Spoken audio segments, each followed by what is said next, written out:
Oh my word! I do think it's time for Professor Science.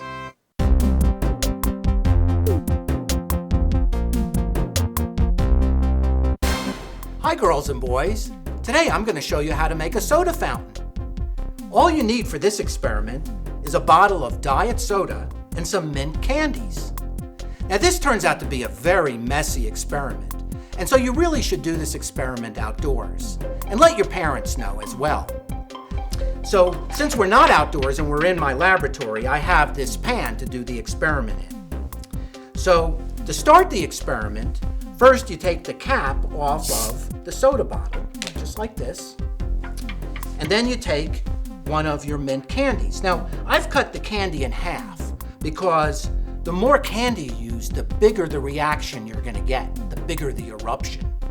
Okay, so now what I'm gonna do is I'm gonna drop the candy into the soda and watch what happens. Look at that! That's our eruption! That's our soda fountain. So what's going on?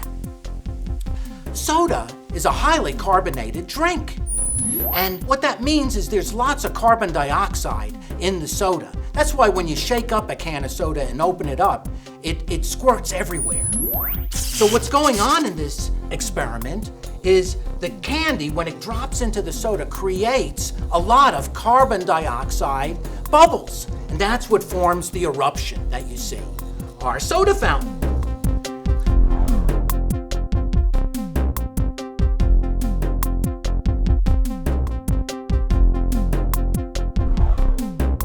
If you want to learn more about science, just go to our website.